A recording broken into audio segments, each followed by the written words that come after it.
तो हेलो दोस्तों, आपका स्वागत है हमारे YouTube channel writer Mahesh Prajapati में। दोस्तों, आज हम खेसारी भैया के ओल्ड सॉन्ग उठलाली से रोटी बोर के ट्रैक पर एक होली सॉन्ग लेकर आए हैं जो फुल और फ्री है। तो चलिए स्टार्ट करते हैं बिना समय गवाए मुखड़ी के साथ।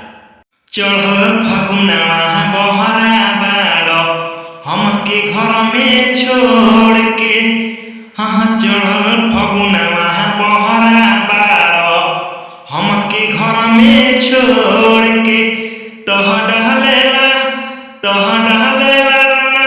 देवरा ढोढ़ी में हमारा घोर के, तह डहलेला देवरा ढोढ़ी में हमारा घोर के, करेला हम तह के तहन माना मुआना लत खोर के, करेला हम तह के तहन माना मुआना लत खोर के, तह डहलेला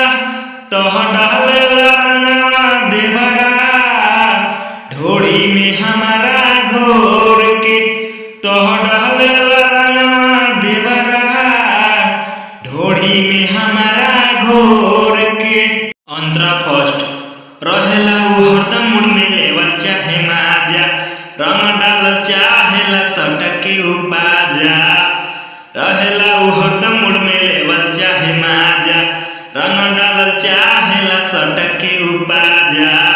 आइल बाटे होलियानु हो रंग देला चलियानु हो, भइल बेहाया रंग दे हिसाया जाला ना हमके छोड़ के, अरे भइल बेहाया रंग दे हिसाया जाला ना हमके छोड़ के, तह डालेला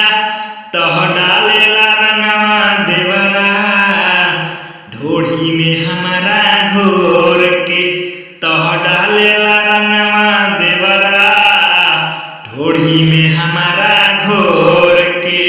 अंतरा सेकेंड होलिया में चोली के बिगाड़ दे हिदासा, रहेला ना होश में कैले बाड़े नासा, अरे होलिया में चोली के बिगाड़ दे हिदासा, रहेला ना होश में कैले बाड़े नासा।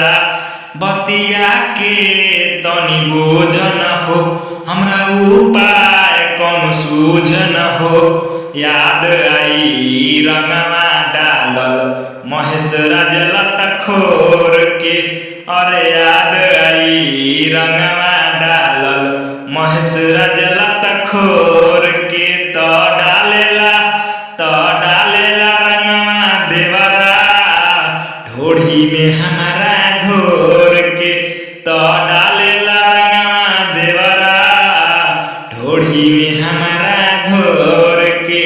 तो दोस्तों, इसी तरह का फुल और फ्री सॉन्ग पाने के लिए हमारे चैनल को सब्सक्राइब करें और वीडियो को लाइक करें। तो चलिए मिलते हैं किसी नेक्स्ट वीडियो में, तब तक के लिए बाय।